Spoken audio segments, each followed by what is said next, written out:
Welcome to Beg to Differ, the Bulwark's weekly roundtable discussion featuring civil conversation across the political spectrum, from center left to center right. I'm Mona Charan of the Ethics and Public Policy Center, and I'm joined by Linda Chavez of the Niskanen Center, William Galston of the Wall Street Journal and the Brookings Institution, and Damon Linker of The Week. We are delighted to welcome for our first segment the author of a new book. And the book is called After Trump, Reconstructing the Presidency.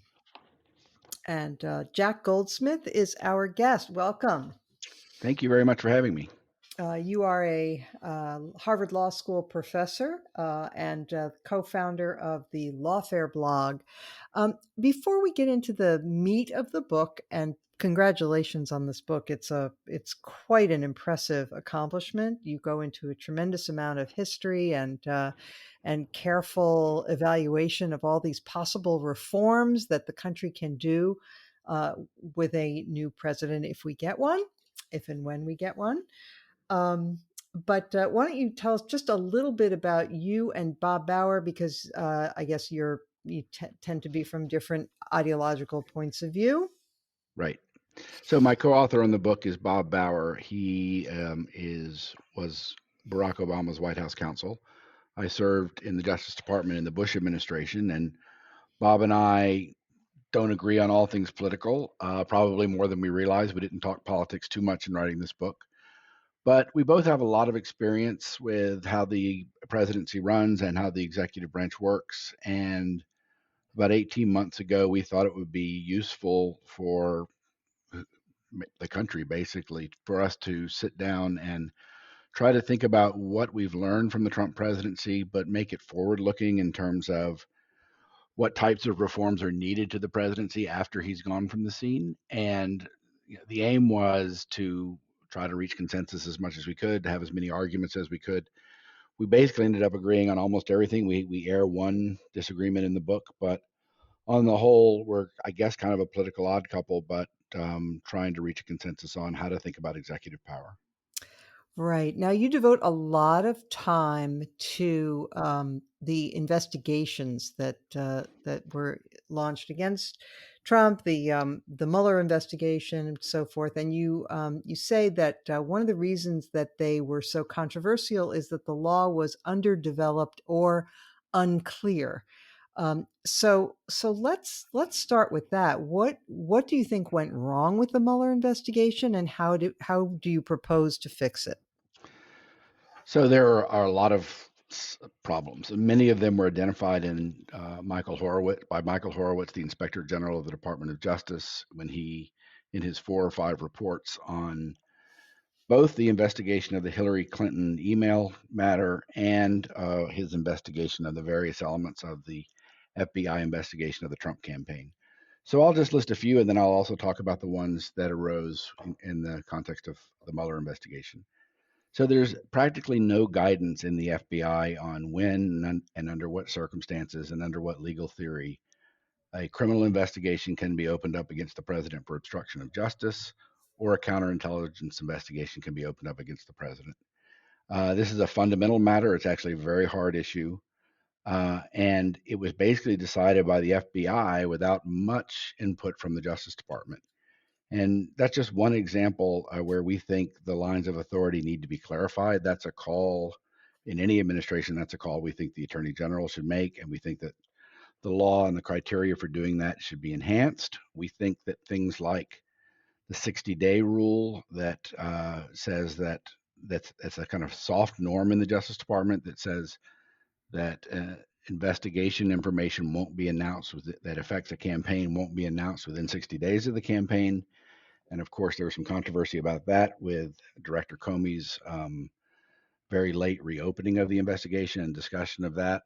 There are a whole bunch of things, of problems in the way that the FBI conducted investigations, both of the Republican side and the Democrat side, that we just think the law needs to be clarified and the lines of accountability need to be clarified. With regard to Mueller, I'll just say briefly that there are a lot of things that went wrong in that investigation. One, we think, is that, just to mention one example, is Mueller decided not to make a call at the end of the day on whether Trump had committed a crime or hadn't committed a crime, and that, for a variety of reasons, skewed the investigation because it took away the authority of the attorney general to make his decisions, and it wasn't in accord with the regulations. But it turns out that a close look at the regulations suggests that there are a lot of points in there that need clarifying. So again, we make a lot of fine-grained suggestions about that as well. Okay.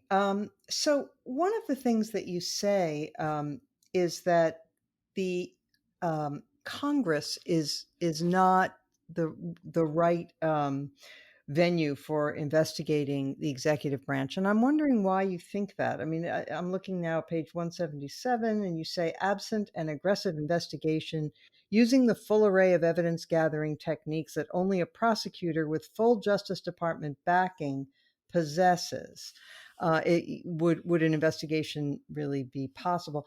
But I'm wondering, the Senate, as it turned out, the Senate Intelligence Committee did a really masterful job of investigating all of these same matters. Um, why isn't it up to the Congress to investigate the executive? Why So I wouldn't that don't I work? don't think I'm not sure why you think I think that. Oh, Um, okay. I mean, one of the premises of the book is that Congress is one of the operating assumptions, because it's true, is that Congress has, as a general matter, fallen down in exercising its various responsibilities, both for lawmaking and oversight. And that's one of the many reasons we have so many problems with presidential power. But we have no objection at all to congressional investigations of the presidency. In fact, one of our reforms is designed to uh, help Congress enforce its subpoenas by fast tracking the legal issues related to them.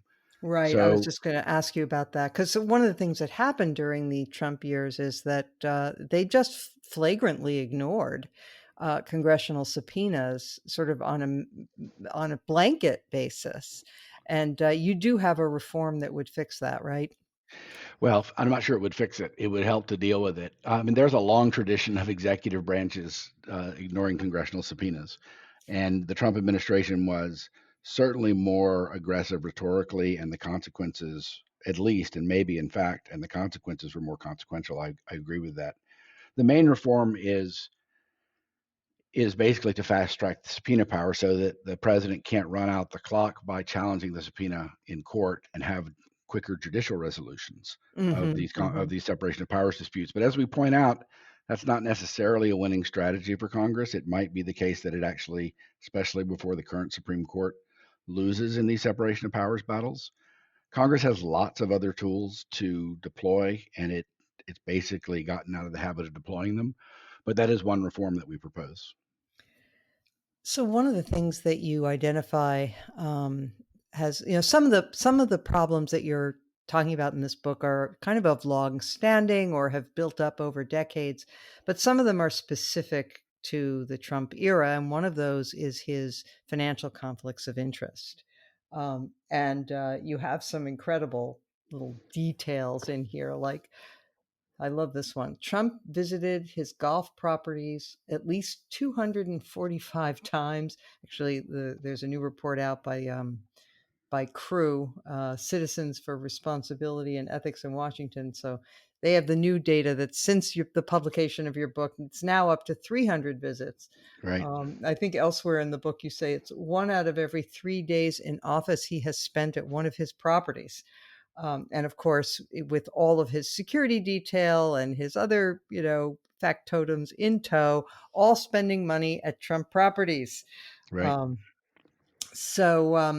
there's been a tremendous mixing of personal and official duties. He's gotten all kinds of. This is something that shouldn't be that hard to fix, right?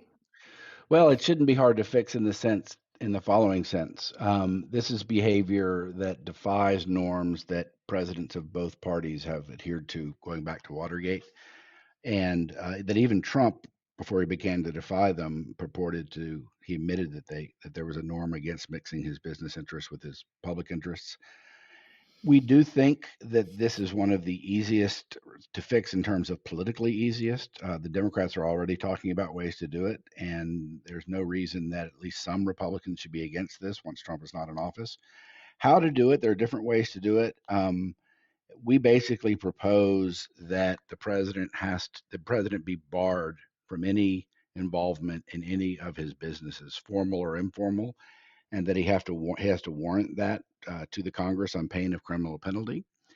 And we also suggest that basically there has to be a regular public accounting of any of the businesses and business interests that a president owns. That has to be regularized and made public. Now, those things wouldn't necessarily have prevented Trump from going to his golf courses, and it's very hard, I think, to do that. And we didn't have a direct regulation on that. But basically, we try to take what has been a norm and turn it into a law and give it some, at least partially, criminal enforcement teeth. Right, and you also did the same with revealing tax returns. Right, right. Yeah, yeah. Which in theory should also be easy politically.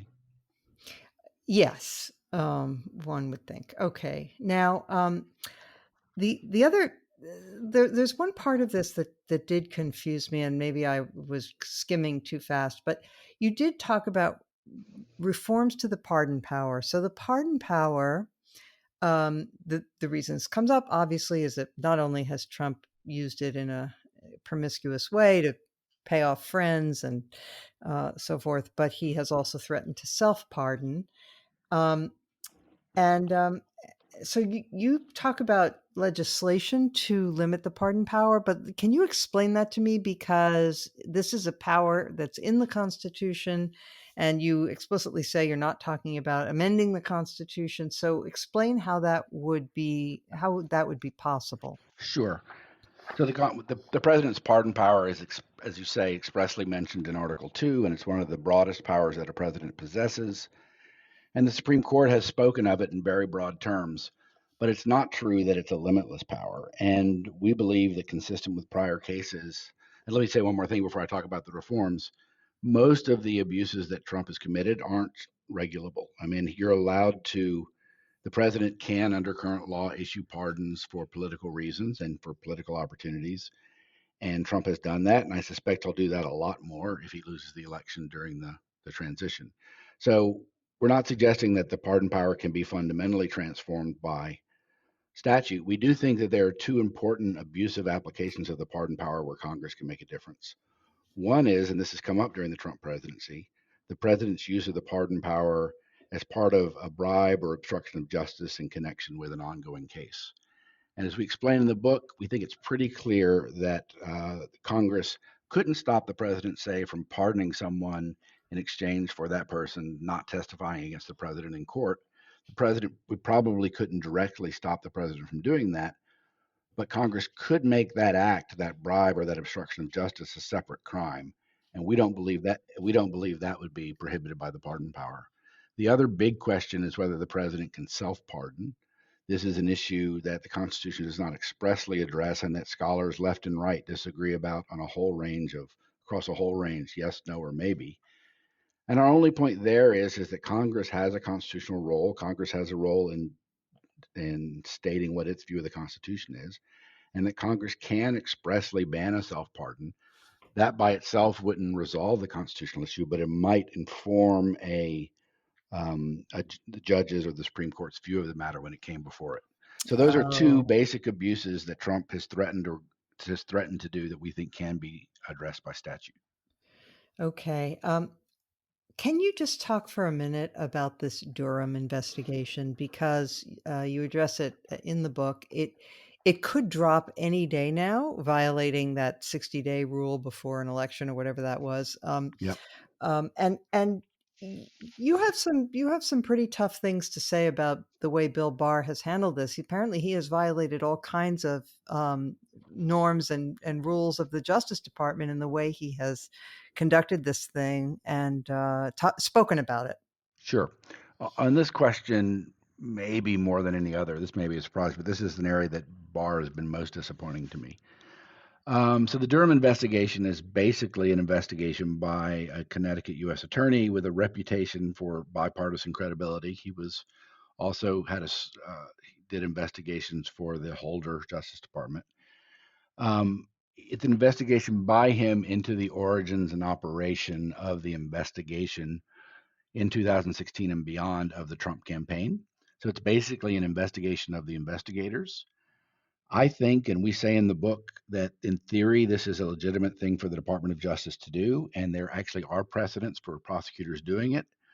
But the way it's been conducted, we think it's proven to be terrible, and mainly because of two reasons. One, Durham has, with one exception, kept his mouth shut, but the president hasn't kept his mouth shut, and he's continued to comment on the investigation and make conclusory judgments about what should happen.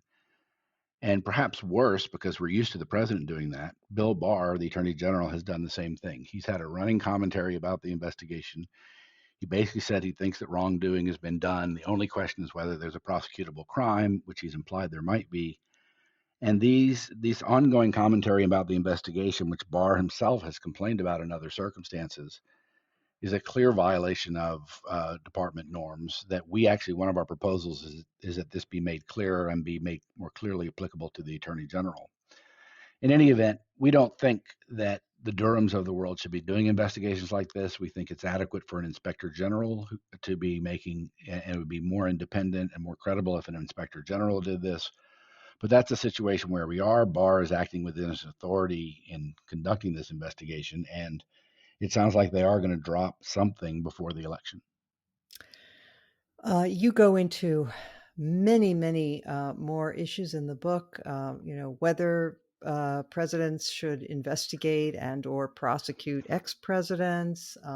You talk about the authority over nuclear weapons, war powers, all kinds of very pressing matters, and it's all done, I think, with great judiciousness. So thank you for putting this together. I'd like to close with a sort of more global question about how much of our current sort of mania for law breaking and contempt for law and contempt for norms and traditions is a matter of legal fixes, and how much requires a real cultural wake up call and just a change uh, in our public conversation, our discourse, and in general in the spirit of our common conversation.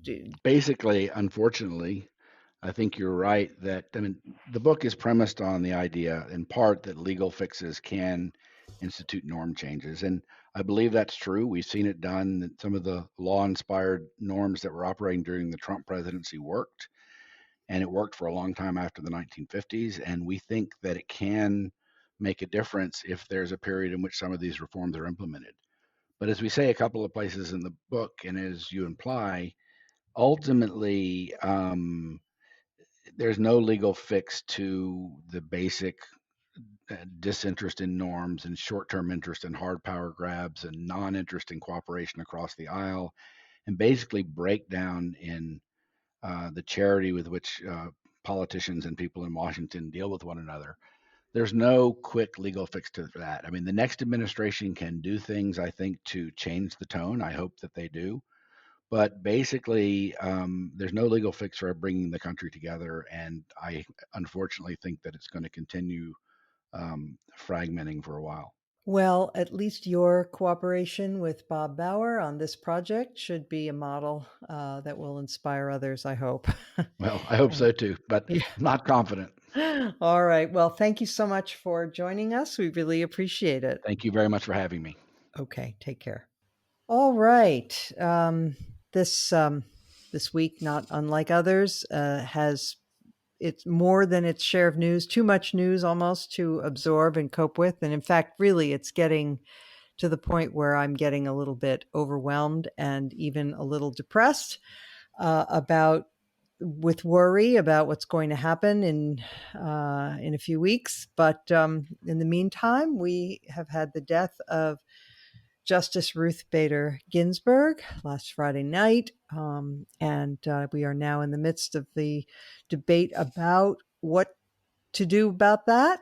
There was a brief moment where a bunch of conservative leaning Intellectuals, including our own Adam White at the Bulwark, proposed a compromise solution to this dilemma where Trump would name an appointee. There would be hearings, but no vote, on the understanding that the vote would be postponed until after the election, at which time, if Trump won, they would proceed to confirm the nominee, and if Trump lost, the Democrats would get their shot. But the exchange would be that in exchange for postponing the confirmation, Democrats would in turn agree not to pack the court if they win and not to add new states to the union or some such. But anyway, that's all moot now, as we say in the law, because Mitt Romney came out in favor of confirming a justice before the election, and so that means that McConnell has enough votes to do it. So let us begin with the possible different interests at work here. Actually, let's begin with ancient grievances. Linda, let's talk about how long we've had these. I don't know where you stood, by the way. I mean, Well, I was in favor of postponing this because the Republicans had made such a point of withholding action on Merrick Garland and it strikes me that to push forward now is really to hit the accelerator on polarization at a time when that's not what we need. But I don't even know what your view all is. right. I'm happy to tell you my view, and it is so much a pleasure to do so because I often think that you and I share a brain, and this proves we don't. We don't. All right. So I'm absolutely consistent with the position that I took in 2016, which was that Barack Obama had the right to his own nominee even during an election year. I believe similarly that so does Donald Trump. And the fact that it is very close to the election, I don't think is disqualifying. Also, Mona, I'm a conservative. I'm probably going to like Donald Trump's appointee much better than I would like any of Joe Biden's nominees. And so, just in terms of my own judicial philosophy, I'm going to be much more comfortable with the Trump pick. And thankfully, it's not really a Trump pick. We keep talking as if the president has sat down and studied the legal writings and the histories of all of these nominees. This is really a list that was put together by the Federalist Society.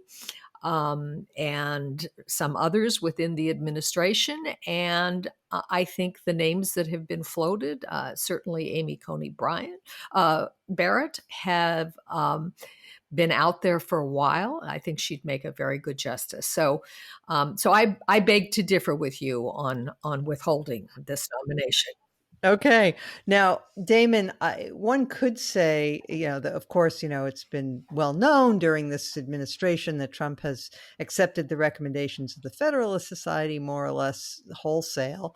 But I'm not sure that in this particular case, there might not be other considerations weighing in. For example, Lagoa is a Hispanic of Cuban ancestry who's from Florida.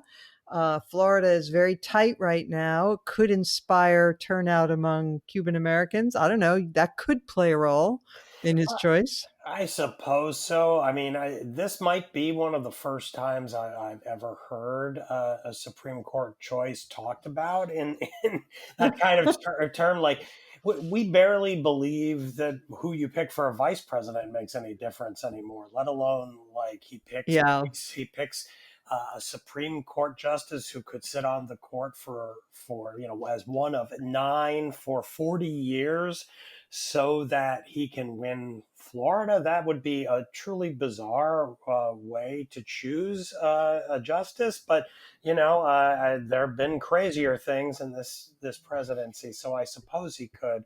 I think if you do want to look at this through the lens of kind of political expediency, there is still plenty on the other side of the ledger for Amy Coney Barrett, because she is a kind of crossover evangelical Catholic, because she's a kind of a more Pentecostal informed Catholic, very in favor of a certain brand of Catholicism that tends to appeal more to evangelicals.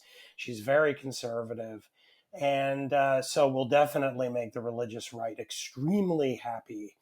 I mean, every pro-lifer will be dancing a jig at the idea of her serving on the court. So he definitely kind of shores up various flanks, no matter which direction he goes on this. But where do you stand on the prudence argument and the debate that I described a minute ago, where even some conservatives were saying that it might not be a good idea to push this thing through under these conditions? Well, the honest truth is that I almost feel like I'm not entitled to a position, which is a weird thing for a pundit to say, but I'm so not on anyone's team on this that it feels weird even to ask my opinion. I mean, I think that I was appalled by what McConnell pulled back in 2016 with Obama's nominee, because I wasn't ever persuaded by what struck me as a very ad hoc argument that if a justice dies in February, you can't appoint someone until there's been an election. I mean, that's just a cockamamie, totally ad hoc principle that he threw out there. What he's saying now and what Trump is saying now, I think actually does make a kind of sense. The claim of like pure power politics that, well, 4 years ago, we the Republicans held the Senate, and we didn't want to let Scalia's seat go to a liberal, even a moderate one like Merrick Garland. So we said no. Now we have the votes and we have a Republican president, and we don't care if it's 30 minutes before the start of voting on election day, we're still going to approve the person. That that I at least can understand as like not even attempting to couch it in broader, high-minded terms. But by the same token, as someone on the center left, I'm kind of disgusted that we're in this situation at all. So it's just a little strange for me to think about the prudential call, because it's so unthinkable for me that either Mitch McConnell or Donald Trump would ever do such a thing and limit their attempt to shape the court because of prudence. They simply don't function that way. Well, I would just have to say that regarding McConnell's position and the Republican Party's position in general on this is that what you say is not quite right. They're not saying this is pure power politics. They're saying there's still a principle involved, and they're trying to resuscitate this idea that there was ever a principle, and that they're not being inconsistent and hypocrites. They're saying, "Oh no, this we can distinguish the two cases, right? Last time we said no, you can't have a hearing and a vote in a presidential election year because the people need a voice." But this is different because now the presidency and the Senate are held by the same party, so that's different. But how does that change the principle? It doesn't change the principle. And of course, by the way, the Democrats are also switching positions. They were saying at the time the president deserves to have his nominee take office in the case of Merrick Garland, and now they're saying the opposite. But of look, course, if that were actually, I mean, I agree. If the Democrats, if there had been no Merrick Garland thing 4 years ago, this would be a kind of no-brainer situation, because of course, if the situation were reversed and you had a Democratic president and a Democratic Senate, and someone who is a conservative died a month or two out from the election, the Democrats would absolutely have appointed that person to the court, and there wouldn't even be a debate about it. I think it would be very obvious.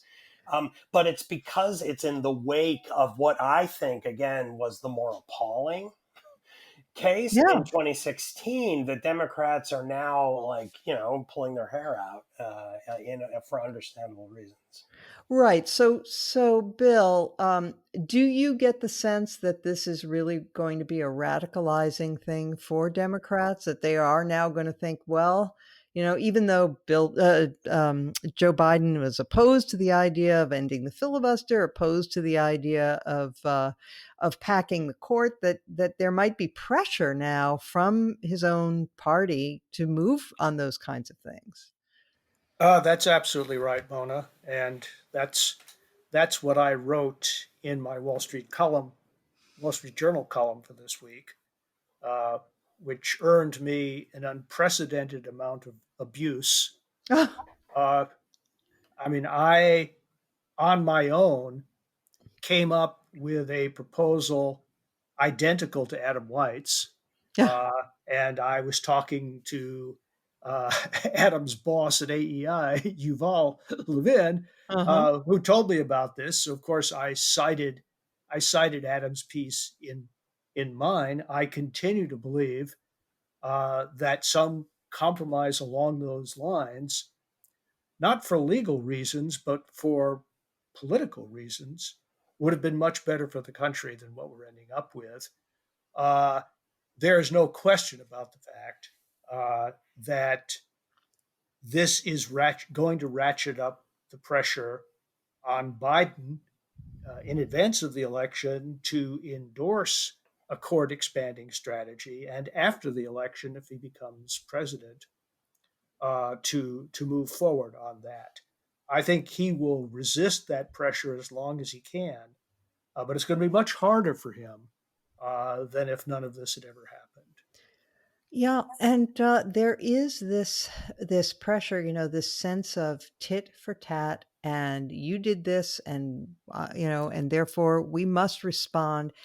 And where does that end? It ends with the Supreme Court being part of a ratchet where, the Democrats get in power and they add justices, and then the Republicans regain power and they add justices. And then pretty soon you've got a Supreme Court of 100 members, and it has zero credibility because everybody knows it's just a ping pong. Um, By the so, way, And that's a terrible idea. I mean, yeah, the idea, yeah. but there's a different solution. There's a more obvious solution to this, and actually it would play into, I think, what you and Bill and Damon have been talking about in terms of more political comedy on this. And ironically, it is the filibuster. I mean, one of the reasons that we didn't have quite as ideologically fixated nominees for these posts is that you had to have some reaching across the line. You had to, you had to make sure that at least some of people of the opposite party approved of your nominees, because the nominees could in fact be filibustered. And I'm sorry, it was the Democrats who got rid of the filibuster. And there is a reason for the filibuster, to try to cool these kinds of very, very partisan moves at any time. And so just a note, it was the Democrats who removed the filibuster for lower court Right. judges, and then the Republicans Right. removed it for Supreme But Court once you did it for the lower court, Yeah. obviously, I mean, it made Yeah. no sense to not have it for the Supreme Court. And I'm not even sure it would have been removed for Supreme Court justices had it not been for the very unwise effort by Democrats to filibuster Gorsuch, right, which was a mistake. right. And so, so at any rate, that's one of the ways, Mona, that you could make this a more civil, less, blatantly political atmosphere, because you could ensure that, if somebody did something wrong at the end of an administration, if they put up, somebody who was unfit or somebody who was radical, that the other side would get a chance to have some say. Well, I beg to differ. Okay. This is part of a larger argument.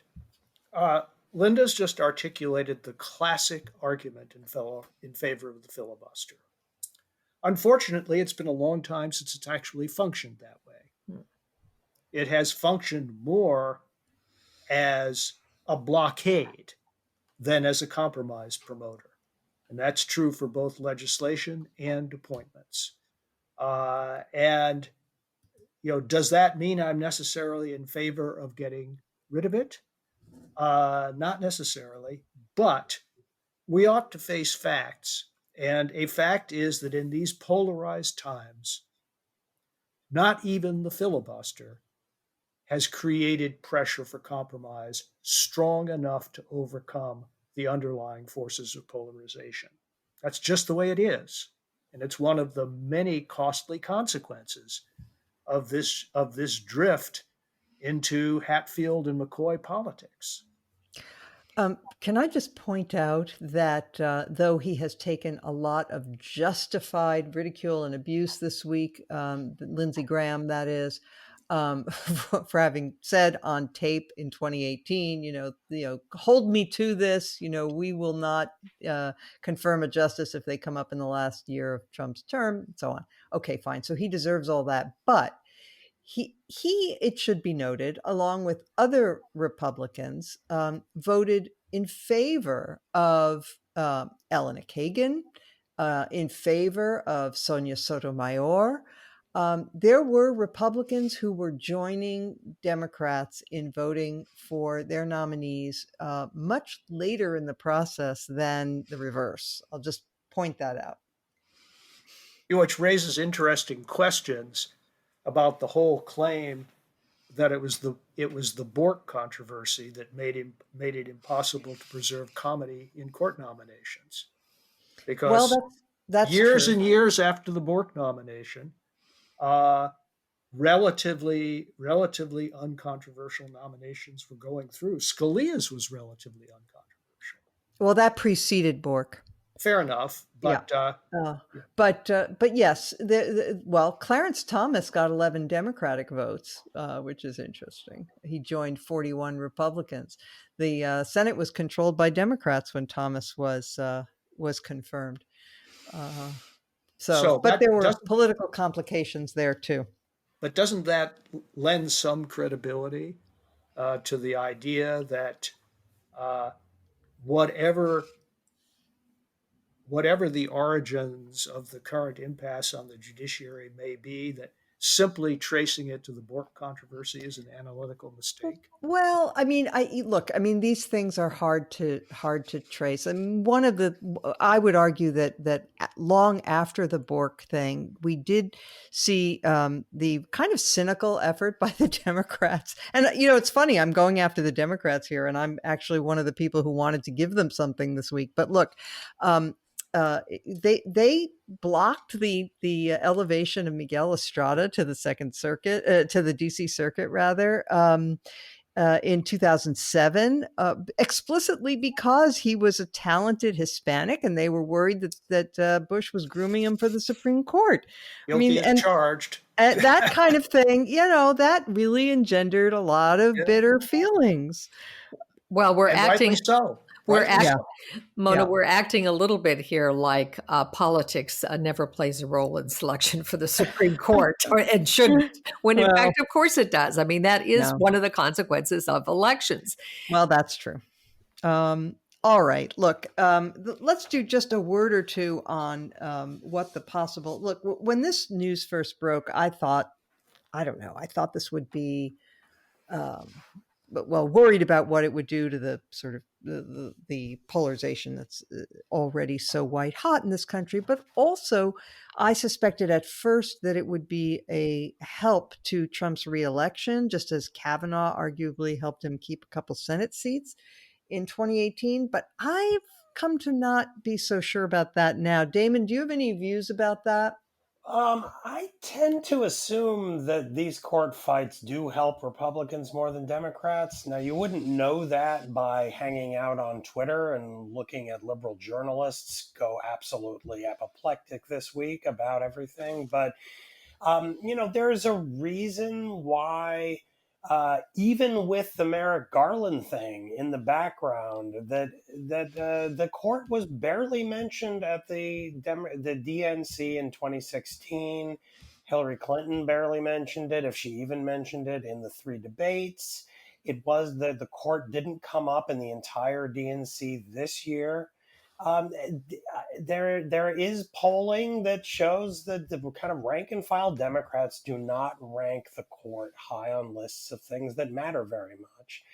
And again, that is not true among kind of progressive, urban, highly educated elites in the Democratic Party, kind of the progressive vanguard of the party, opinion columnists, journalists, people in the media. For them, they understand the extremely high stakes about these questions. But out in the field, I'm not convinced that a lot of Democrats pay much attention to these battles. Now, maybe that'll be different given that this is happening in the crucible of the run up to the election, so it could get kind of sucked up into the whole the whole pre-election drama, and in that case, maybe this will be different. But if it is, it'll be an outlier from the norm. Well, for what it's worth, the poll did show that people felt that they had more confidence in Biden to pick the next Supreme Court justice than Trump, but and by a fairly substantial margin. Bill, did you want to add to that?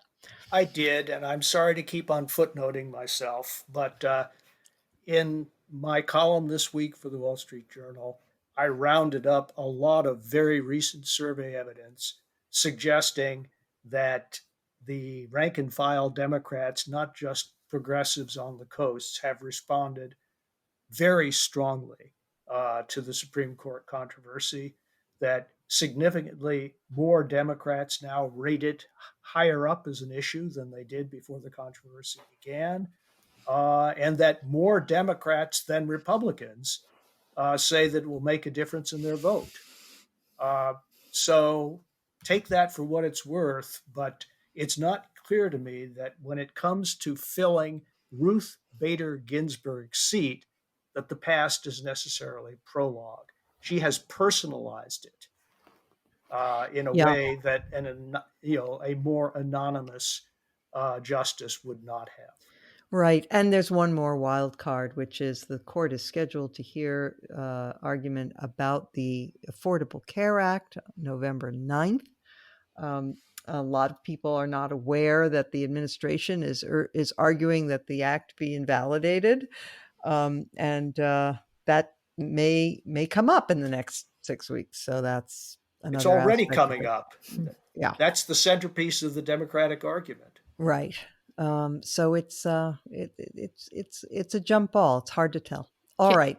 Yeah, go ahead, Linda. Yeah, I was going to say just one more little reason why we should want this nominee to go forward, whoever she rather is. I actually think that there are some Republicans who know better but will vote for Trump or would have voted for Trump just solely based on the court. And this will take that away. And so maybe there'll be some, honesty on the part of Republicans and who've been claiming that the reason they vote for Trump is the judges. But the judges, as they always say, well, they wouldn't have that excuse anymore. Yeah. Well, they still would have that excuse because there are always more judges at the lower courts and so forth, and even on the Supreme Court. McConnell's boasting he's filled every vacancy. Vacancies do come up, as we saw. Well, all right. Let's move on to the really cheerful news of this week, which is that the president won't say whether he will have preside over a peaceful transition of power. This was yesterday. A reporter for Playboy magazine, but who is also actually a contributor to the Bulwark, Brian Karam, asked the president, he said, win, lose, or draw in this election, will you commit here today for a peaceful transfer of power after the election? Trump's response, we're going to have to see what happens. I've been complaining very strongly about the ballots, and the ballots are a disaster. Get rid of the ballots and we'll have a there won't be a transfer, frankly. There'll be a continuation. Well, is it hysterical to respond with worry that the president won't abide by, will attempt in some way to impede the proper functioning of the election, Damon Linker? I mean, it's not only this, of course, it's the fact that he has said multiple times that mail-in ballots are illegal, that they are fraudulent, that they are a scam. And people are concerned that there will be, of course, as we've discussed before in this podcast, there will be uh, a large in-person vote for Trump on election day, and then there will be a blue shift as the votes are counted more slowly for Biden, and that Trump might say on election night, "I won," and send federal marshals in to close down any recounts, any counts of further ballots. Well, I mean, I do worry about all of this, but my experience of watching Trump for all of this time has led me to worry about one slight variation on the scenario you just sketched that's a little different, and I worry about that one a little bit more.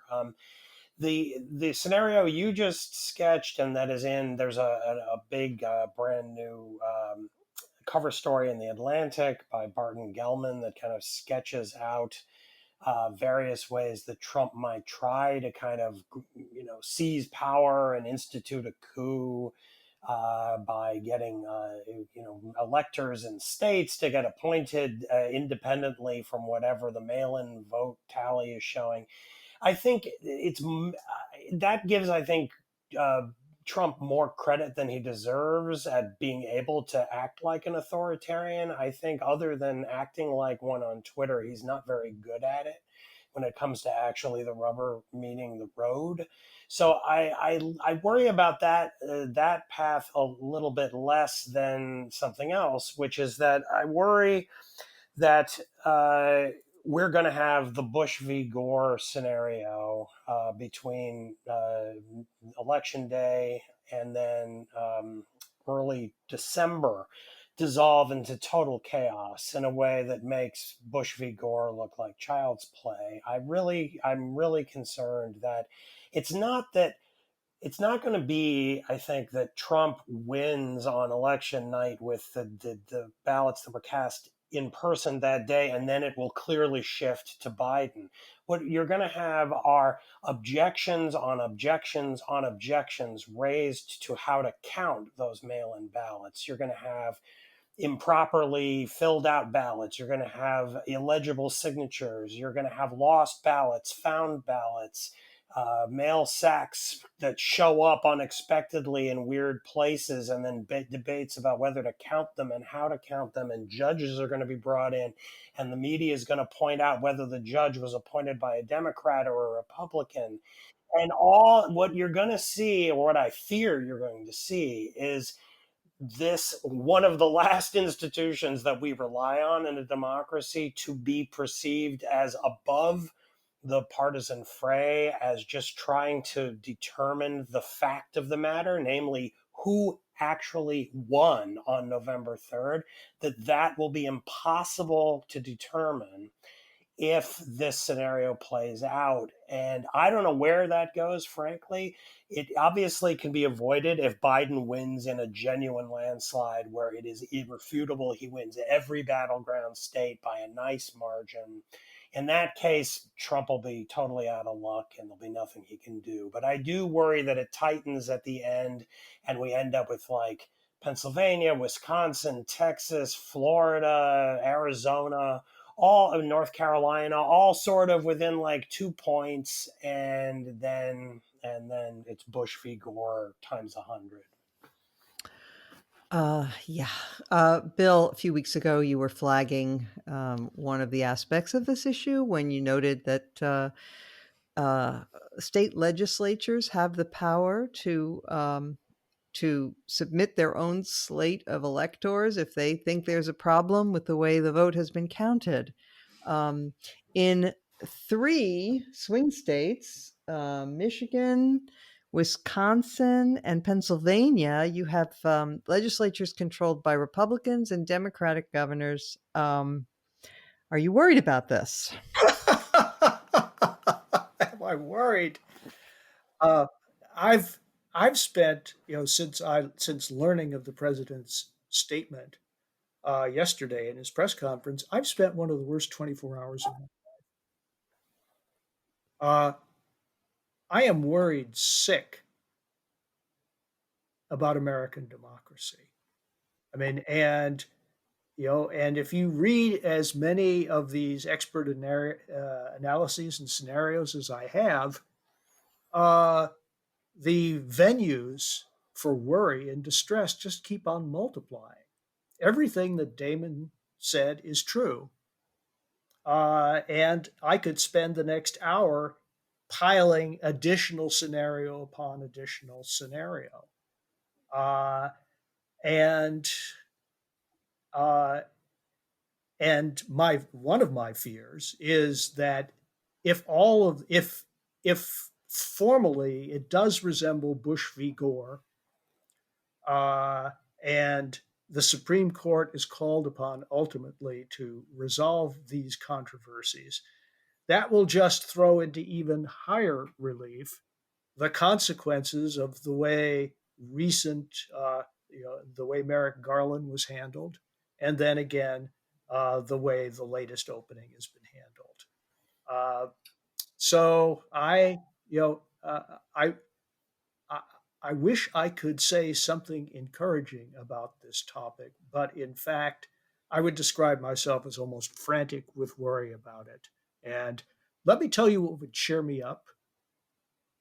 If the Senate Majority Leader were to make a clear, unequivocal statement in favor of the generic legitimacy of mail in ballots, acknowledging that there can be particular problems and controversies, but directly contradicting the president on the question of whether mail in ballots per se are an illegitimate font of fraud. I'm not holding my breath, but it sure would be nice to hear those words. Yes. He did give a sort of anodyne statement about how Very anodyne, yeah, right? it was. Which I know. committed himself to nothing, and Yeah. and He other didn't Republicans. mention ballot. He didn't mention mail-in ballots. He just said, "Oh, the election will go forward." Actually, some people were a little alarmed that he said the election will go forward November 3rd. And somebody said, "Well, wait a minute. What about the counting of the ballots after November 3rd?" And this is he's setting us up. Well, anyway, Linda, let me bring you into this by countering or presenting an alternative to Damon's view, which I broadly share, but I'm just for the sake of argument, okay?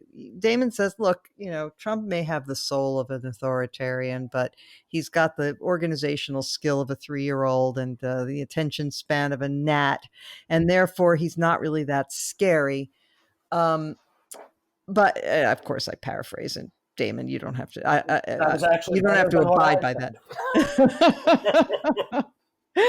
that. But let me just cite a few things that have been in the news lately that tend to suggest that this president, for all that, is using the levers of power in worrying ways already, encouraging the DHS not to report white nationalist threats.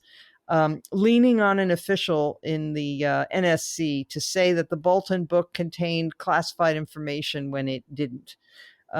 Threatens to overrule FDA guidelines on vaccines, slaps down the head of the CDC on mask wearing and vaccines, declares various cities or threatens to declare various cities in the United States anarchist jurisdictions, and just most recently, and this isn't him doing it exactly, but it's the government bending to his will, the CIA limiting the kinds of intelligence on Russia that it puts out to its customers in the government.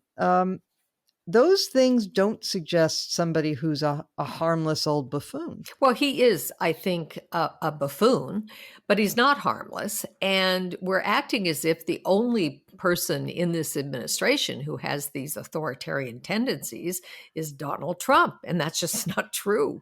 I mean, we've got an attorney general of the United States who is behaving so bizarrely in his most recent incarnation as Attorney General. I mean, I once had very high regard for Bill Barr, no longer. So Bill Barr is doing things that suggest he has those tendencies. Even within the White House, Stephen Miller, whom I think is vile, nonetheless has been very successful in getting his agenda accomplished on the immigration area. And he's used the levers of power and Trump's ability to issue executive orders or simply to ignore things like the refugee program, which I wrote about this week in the Bulwark. I think that there are enough people who are authoritarian leaning, if not outright authoritarians themselves, within the administration at various levels that they could, in fact, do harm. And I don't simply think that the article suggesting that there might be lawsuits against electors, or that there might, as Bill suggested, be alternative electors presented, are fanciful. I think these things could, in fact, happen, and if we don't understand that, if we don't understand that this is war. In their minds, and they're going to win, and they're going to win, in the old 1960s phrase, by any means necessary. All right. We will, of course, have more to say about this in the coming weeks, but let us now turn to our final segment, something we want to highlight or lowlight. Bill Galston, let's start with you this week. Well, apropos of what we've just been talking about, one of the leaders of Third Way, a moderate Democratic organization, Matt Bennett, who's probably known to many of you, has prepared a 23-slide deck explaining in lay terms how all of the problems we've just been talking about for the past 15 minutes could actually work out in practice. I commend it to everybody. It was featured on Axios this morning. Okay. Linda.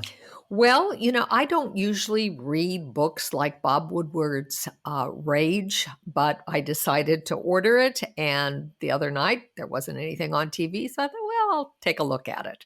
I started it, and within 2 nights, I had finished it. And I highly recommend it. All of us have seen or heard the clips that have emerged about the virus. But the portrayal that Woodward is able to convey is one of a man who, as Woodward himself says in his final line, is totally unfit to be president. There is a portrayal here of a man who is deeply disturbed. Narcissistic doesn't begin to describe him, but also someone who has not any idea of what it means to be president of the United States. I mean, there are several times in his various interviews that Woodward talks to Trump about what he is doing in response to the pandemic.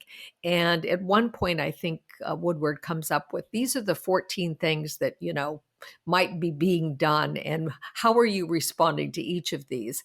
And Trump simply has not a clue. And that cluelessness now has resulted in 200,000 Americans dead. So I highly recommend the book. It is really well written. It's very entertaining. And I don't see how, if you read this book, you can come away wanting to support Donald Trump. Okay. Damon. Well, I've plugged once before on the podcast the writings of my colleague at The Week, Noah Millman. I think he's a really powerful analyst of politics. His column this week was titled "The Democrats' Terrible Bluff on the Supreme Court." So if you're interested in reading more on that theme, which we definitely spent some time on today, I highly recommend it. He really thinks through, while having some sympathy for the Democrats to begin to ponder things like packing the court, he thinks through not just the obvious point that, of course, the Republicans will then just pack it some more on the other side, but that a lot of Democrats seem to be going in for the claim right now that, yes, this will diminish the power of the court, but that's a good thing because the court is just too powerful. And that's really short-sighted. Democrats view the court as a bulwark of individual rights on abortion, anti-discrimination, due process, voting rights, on all these things that they care about tremendously. It depends on the court having stature to be able to overturn laws made by states mostly. And if the court ends up either having jurisdiction stripped or its authority ends up waning drastically as a result of these fights, the result is going to be very short-sighted for the Democrats. So this is a good piece by Noah Millman thinking through issues like that. Great. Well, I'm going to return to an early tradition here at Beg to Differ, and I'm going to cite an author that I don't usually agree with, but I do this week, and that is Jamelle Bouie of the New York Times, whose column this week was titled, "Facebook Has Been a Disaster for the World."